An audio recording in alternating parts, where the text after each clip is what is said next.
Hello student, मैं शिवानी सोलन आपका welcome करती हूँ आपके अपने यूट्यूब चैनल एसएससी बुलेट पर। आज हम इस सेशन के अंदर बच्चों क्लोज टेस्ट करने वाले हैं। जैसे कि आप बच्चे जानते हैं, क्लोज टेस्ट आपका इंपॉर्टेंट क्वेश्चन है, आपके हर एग्जाम के अंदर ज़रूर पूछा जाता है। बहुत सारे ऐसे स्टूडेंट्स होंगे जो फर्स्ट टाइम क्लास को ले रहे होंगे और जिनके माइंड में एक डाउट होगा कि क्लोज टेस्ट होता क्या है। तो मैं उन स्टूडेंट्स को डेफिनेटली बताना चाहूँगी। अगर मैं क्लोज टेस्ट की बात करूँ बच्चों, क्लोज टेस्ट क्या होता है, आपका एक इनकम्प्लीट पैराग्राफ होता है। अब आप बच्चों को ध्यान रखना है, बहुत बार आपने देखा होगा कि पैराग्राफ आपको ब्लैंक फॉर्म में दिया होता है, पैराग्राफ आपको ब्लैंक फॉर्म में दिया होता है और हर ब्लैंक के लिए नीचे 4 ऑप्शंस आपको दिए गए होते हैं। अब देखो, जो पैराग्राफ आपका इनकम्प्लीट है ब्लैंक फॉर्म में, उसको आपको क्या करना है, कंप्लीट। तो क्लोज टेस्ट के अंदर क्वेश्चंस जो होते हैं वो वही ब्लैंक फॉर्म में होते हैं, जिसके लिए हर एक ब्लैंक के लिए नीचे 4 ऑप्शंस गिवन है। आपको उन ऑप्शन की हेल्प से उस इनकम्प्लीट पैराग्राफ को कंप्लीट करना होता है। उन ऑप्शंस की हेल्प से उस इनकम्प्लीट पैराग्राफ को कंप्लीट करना होता है। आप बच्चे ध्यान रखेंगे क्लोज टेस्ट के अंदर, बहुत सारे स्टूडेंट्स को डाउट रहता है कि ग्रामर की ज़्यादा ज़रूरत होती है या फिर वोकैब की। तो मैं आपको एक चीज़ क्लियर कर दूं, क्लोज टेस्ट के लिए सबसे ज़्यादा जो ज़रूरत होती है वो हमारे ग्रामर पार्ट की होती है। आफ्टर दैट आपका वोकैब पार्ट। अगर आप कोई भी क्लोज टेस्ट उठा लो, चाहे बैंकिंग का हो, चाहे एसएससी सीएचएसएल का हो, सीजीएल का हो, सीपीओ का हो, आप इजीली देखेंगे अगर प्री के अंदर 5 क्वेश्चंस आ रहे हैं बेस्ड ऑन क्लोज टेस्ट, तो डायरेक्ट 3 क्वेश्चंस आपके ग्रामर बेस्ड होंगे। बहुत बार ऐसा भी हो जाता है कि 4 क्वेश्चन आपके ग्रामर बेस्ड आ जाते हैं एंड रिमेनिंग एक क्वेश्चन आपका वोकैब बेस्ड या मैक्सिमम 2 क्वेश्चन आपके वोकैब बेस्ड आते हैं। बस वही पॉइंट आता है, अगर 3 ग्रामर बेस्ड है तो 2 आपके वोकैब बेस्ड होंगे, या 4 ग्रामर बेस्ड है तो 1 आपका वोकैब बेस्ड। तो इस टाइप से आपको क्लोज टेस्ट को करना है। अब देखो, एक एग्जाम्पल के थ्रू, एग्जाम्पल मीन्स आपके ऑलरेडी पैराग्राफ आपके एग्ज़ाम में आ रखा है, उसके थ्रू आप समझेंगे कि हम किस तरह के एग्ज़ाम में क्लोज टेस्ट के क्वेश्चंस को करते हैं। सबसे पहले आते हैं हमारे सीजीएल मेंस का क्लोज टेस्ट है ये। सीजीएल मेंस की बात करें, 12/9/2019 में पूछा गया क्लोज टेस्ट है ये। आपको ध्यान देना है बच्चों कि हर जितने भी ब्लैंक है उसको नंबर्स में मेंशन कर रखा होता है, उसी नंबर को नीचे क्वेश्चन नंबर में डाल देते हैं कि कौन सा फर्स्ट ब्लैंक में होगा, कौन सा सेकंड ब्लैंक में होगा, कौन सा थर्ड, और हर क्वेश्चन के लिए नीचे आपको 4 ऑप्शंस आपको दिए गए होंगे। अब यही ऑप्शन में से एक करेक्ट ऑप्शन चूज कर आपको जो पैराग्राफ इनकम्प्लीट है उसे कंप्लीट करना होता है। अब देखो यहाँ पे बच्चों बहुत बात क्या हो रही है कि in a rare show of honesty, a gardener of the irrigation department has handed dash to the police 57 tolls of gold। अब यहाँ पर उन्होंने क्या करा, जो ईमानदार गार्डनर था, ठीक है, उसने अपनी ईमानदारी को दिखाते हुए, ऐसे बहुत कम होता है, उसने क्या करा, जो इरिगेशन डिपार्टमेंट का जो गार्डनर था उसने पुलिस को गोल्ड दिया। अब पॉइंट क्या आता है, जब हम किसी को देने की बात करते हैं तो वहां पर हैंडेड के साथ आता है ओवर। बोलते हैं ना, आप अगर काम नहीं कर पा रहे हो तो आप अपने वर्क को हैंड ओवर कर दो, किसी और को दे दो। तो हैंड ओवर होता है जब हम किसी को देने का काम करते हैं। तो यहाँ पर आपको ध्यान रखना है, हैंड के साथ आता है ओवर। हम आउट, अप या फिर डाउन का यूज नहीं करते। नेक्स्ट आते हैं, आफ्टर दैट उसने बोला है कि gold dash by him while walking in dash. अब जो गोल्ड है, ठीक है, गोल्ड डैश बाय हिम। अब आपको एक चीज ध्यान रखनी है कि रिकवर्ड आएगा, रिकवर्स आएगा, रिकवरिंग आएगा या फिर रिकवर आएगा। अब यहाँ पर हम बात कर रहे हैं गार्डनर ने हैंडेड ओवर किया, ठीक है।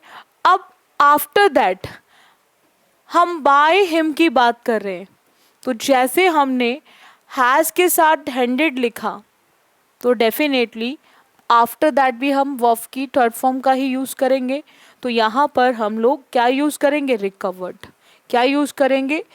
एक तो उसने क्या किया, उसको हैंडेड ओवर किया, दूसरा क्या किया, उससे रिकवर्ड किया गया, यानी कि जो काम हो गया कंप्लीटेड वो पास्ट हो गया। चलेगा, नेक्स्ट आते हैं।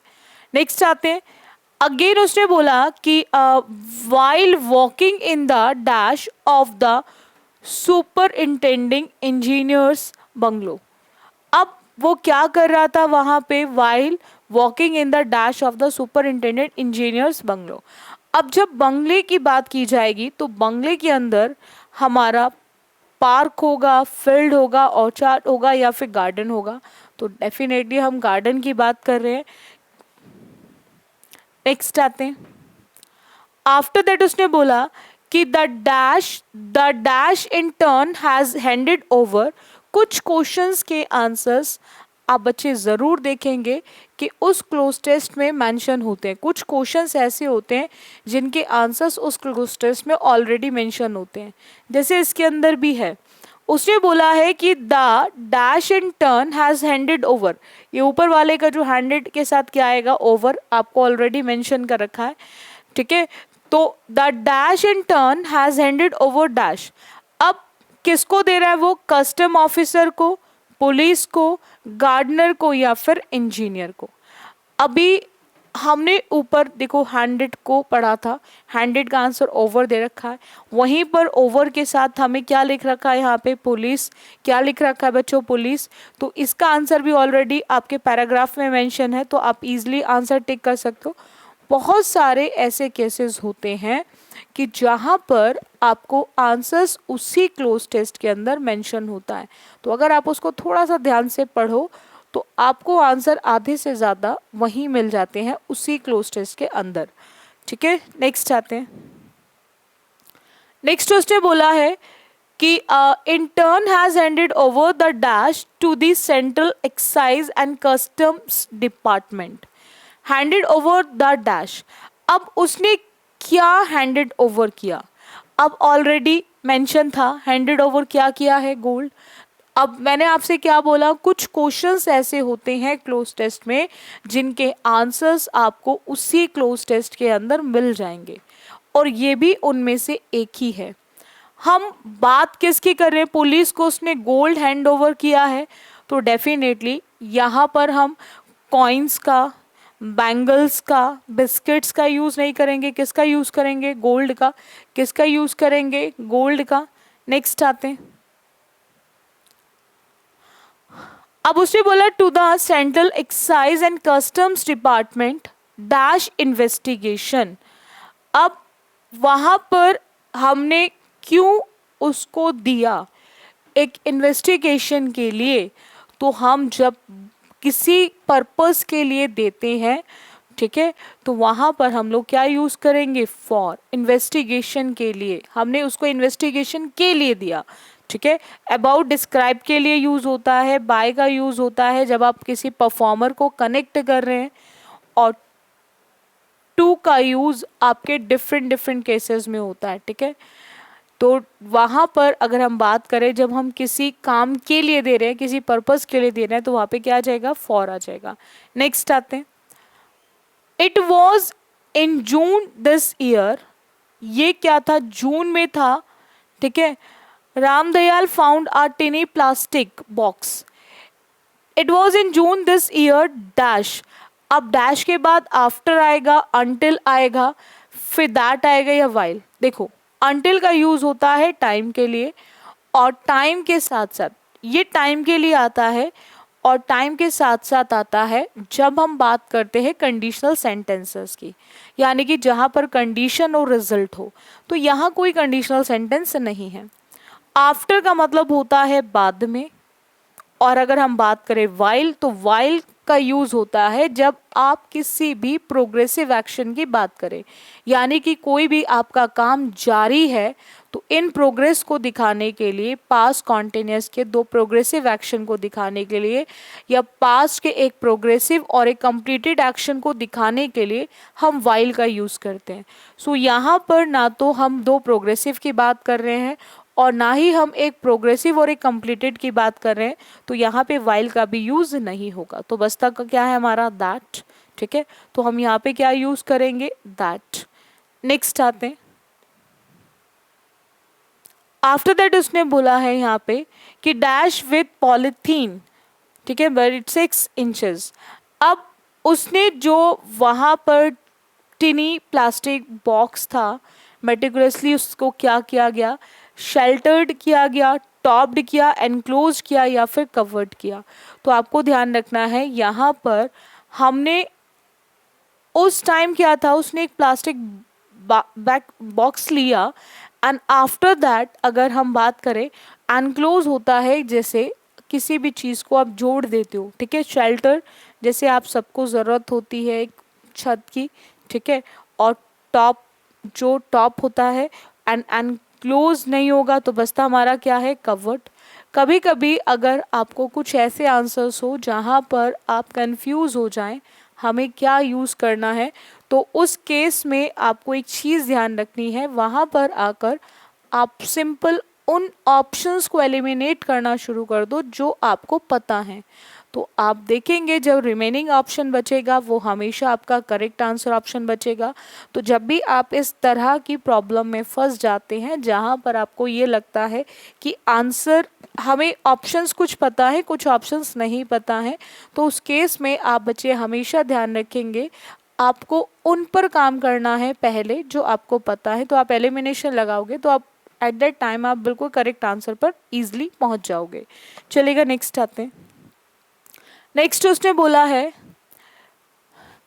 6 inches dash under a banyan tree while digging the garden. जब उसको खोदने की बात की गई है, अब खोदने के लिए उसको डीप, डीपन, डीपली या फिर डेप्थ, तो खोदने के लिए हमें कहीं ना कहीं उसके कहाँ जाना पड़ेगा, डीप में जाना पड़ेगा। कहाँ जाना पड़ेगा, डीप में, ठीक है। तो यहाँ पर आंसर ऑप्शन क्या आ जाएगा, डीप आ जाएगा। नेक्स्ट आते हैं। अब he dashed the box and took it to his house behind the bungalow and was dazzled to find that it contained biscuits, bangles and coins all of gold. अब जब वो उसने क्या करा, उस बॉक्स को लिया, अपने घर आया, ठीक है, और उसके बाद उसने क्या देखा, उसमें उसको क्या मिला कि उस बॉक्स के अंदर बिस्किट्स भी थे, बैंगल्स भी थी और कॉइन्स भी थे, सारे गोल्ड के, ठीक है।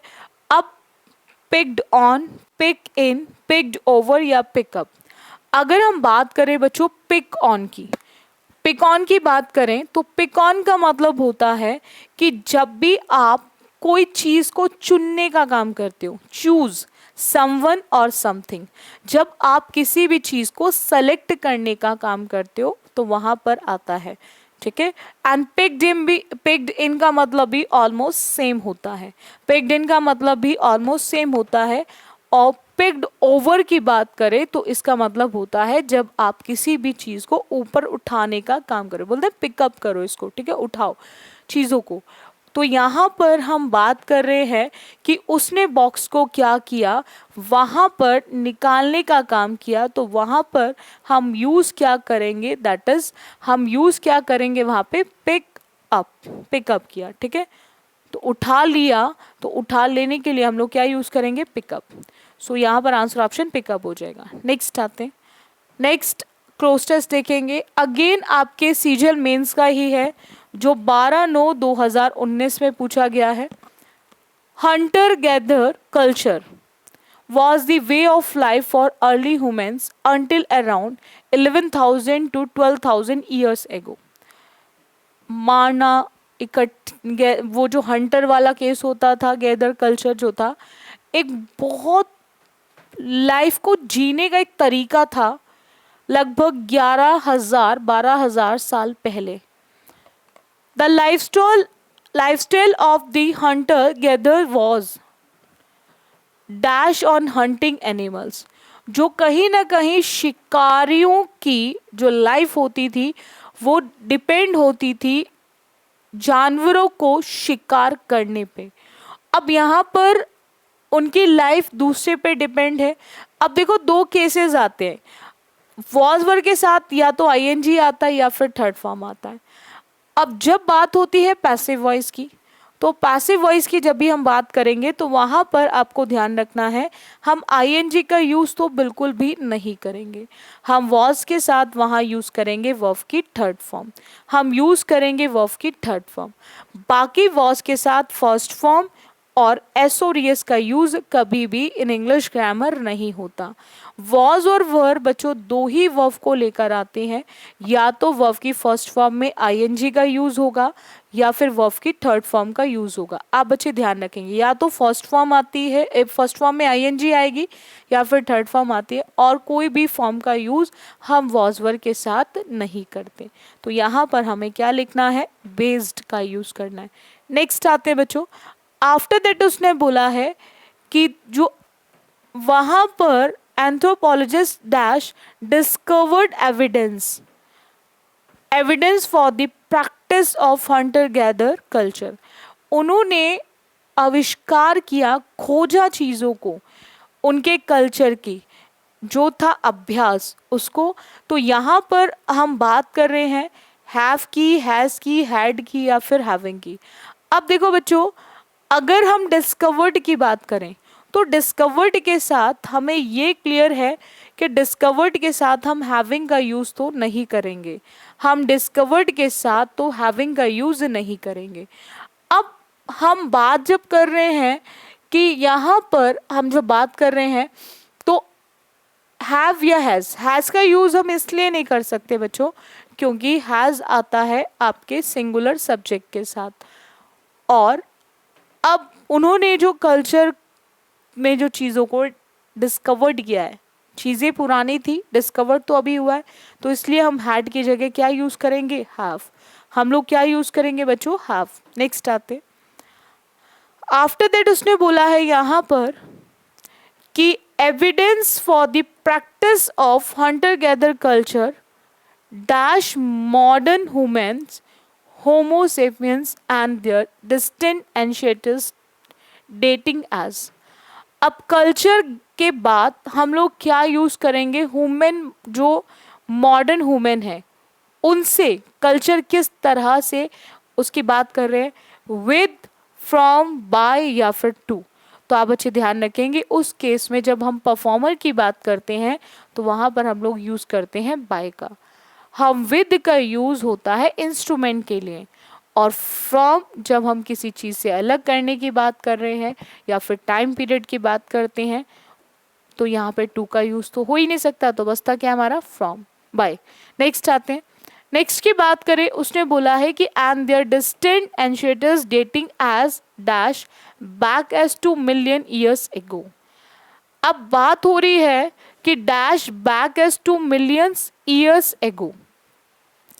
अब इस केस में आपको ध्यान रखना है कि आप यूज़ करेंगे डिस्टेंट की, आप नियर की, फार्दर की या फिर फार की।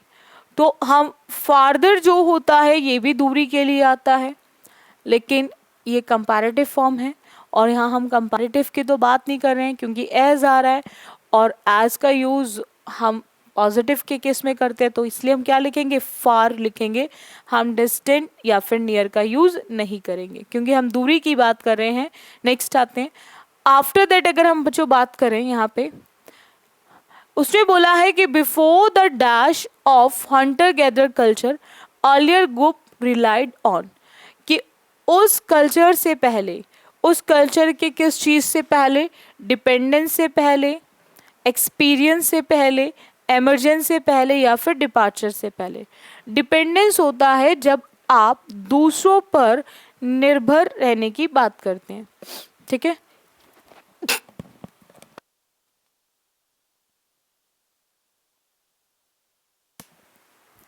डिपेंडेंस का यूज होता है जब आप दूसरों पर निर्भर होने की बात करते हैं।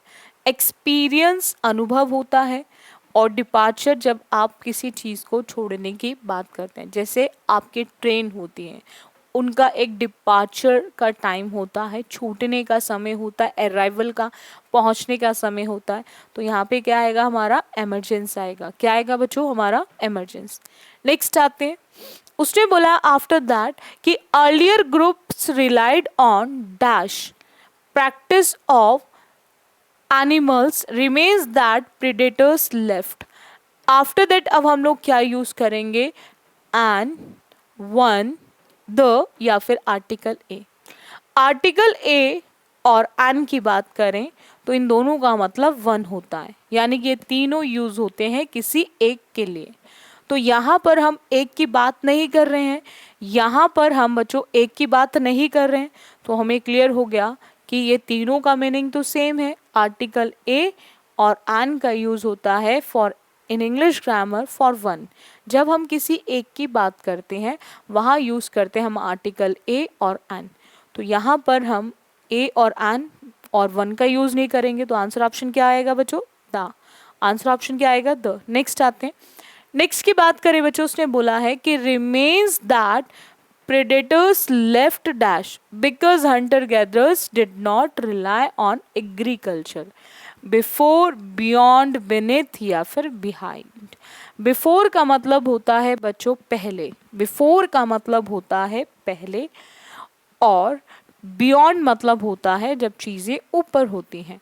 तो यहाँ पर उसने बोला है कि वो उसको नहीं छोड़ सकता, क्या, पीछे नहीं छोड़ सकता। तो पीछे नहीं छोड़ सकता, दैट इज बिहाइंड। तो यहाँ पे बेनेथ, बियॉन्ड एंड बिफोर का यूज नहीं करेंगे। नेक्स्ट आते हैं, आफ्टर दैट उसने बोला है because hunter gatherers did not rely on agriculture dash used mobility as a survival strategy, कि कहीं ना कहीं उन लोगों को अब किनको करना पड़ेगा, दैम को, ही को, दे को या फिर वी को। तो अब आपको ध्यान रखना है कि यहाँ पर हम एक से ज़्यादा की बात कर रहे हैं, एक से ज़्यादा की बात कर रहे हैं। तो एक से ज़्यादा के क्योंकि गैदर्स आ रहे हैं, तो यहाँ पर आपको ध्यान रखना है जब एक से ज़्यादा की बात होगी, चाहो तो आप इसको यहाँ से भी चेक कर सकते हो, they need it for survival, यानी कि दे की बात हो रही है। अब आपके माइंड में एक डाउट तो ज़रूर होगा, ही और वी तो नहीं आएगा बट दैम भी तो आ सकता है। तो इस केस में आपको ध्यान रखना है, अगर यूज्ड वर्ब दे रखी है तो वर्ब से पहले हमेशा सब्जेक्टिव केस आएगा, वर्ब से पहले हमेशा सब्जेक्टिव केस आएगा, और दैम जो है वो ऑब्जेक्टिव केस है। और हम बिफोर वर्ब कभी भी ऑब्जेक्टिव का यूज़ नहीं करते, हमें यूज़ करना है सब्जेक्टिव का। तो हम यूज़ करेंगे यहाँ पे दे का। सो इसीलिए आंसर ऑप्शन दे होगा। नेक्स्ट आते हैं, नेक्स्ट की बात करें, उसने indeed dash lifestyle required access to large areas of. अब इंडेड डैश, अब जब हम बात कर रहे हैं यहाँ पर यूज्ड कौन कर रहा है, दे, तो लाइफस्टाइल भी किनका होगा, दे का ही होगा। तो दे का अकॉर्डिंग हम लोग क्या लिखेंगे, देयर लिखेंगे या फिर देयर्स लिखेंगे। तो आपको ध्यान रखना है कि अगर लाइफस्टाइल आ गया तो हम देयर्स का यूज़ नहीं कर सकते। देयर बच्चों वहाँ पर देयर में ऐसा लगता है जिसको हम बोलते हैं पसेसिव प्रोनाउन। ये पसेसिव प्रोनाउन होता है, ये आपका केस है पसेसिव प्रोनाउन का,